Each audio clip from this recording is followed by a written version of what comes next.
Hello dear aspirants, this data from newspaper shows the representation of women in 18th Lok Sabha has decreased to 13.63%.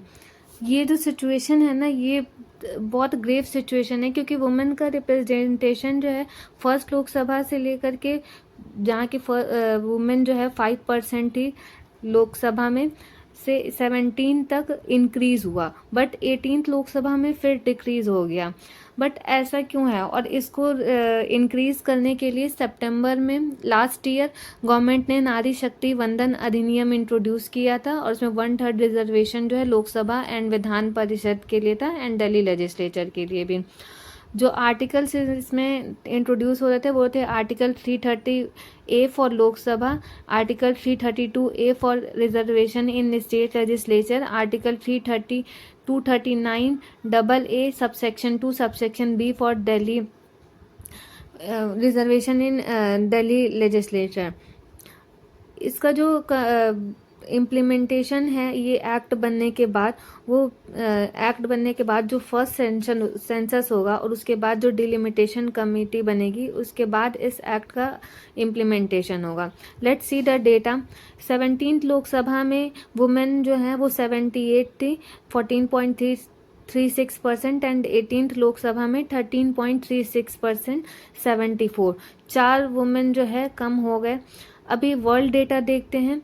Rwanda और Cuba जैसे country में women का reservation 61% and 53% है, but और हमारे पड़ोसी देश में देख लो, बांग्लादेश में 21% एंड पाकिस्तान में वुमेन जो है पार्लियामेंट में 20% रिप्रेजेंट कर रही है, बट इंडिया में this is restricted only to 13.36%।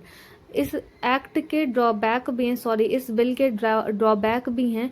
Rajya Sabha में currently women represents only 13%, but there is no reservation in Rajya Sabha in the given bill, and neither in Legislative Council, and this period holds valid for 15 years only। हाँ, but 15 साल के बाद जैसे भी situation होगी उसके accordingly ही इसको forward करेंगे। बट प्रॉब्लम ये है कि क्या ये बिल या एक्ट इंट्रोड्यूस करने से वुमेन का रिप्रेजेंटेशन बढ़ेगा?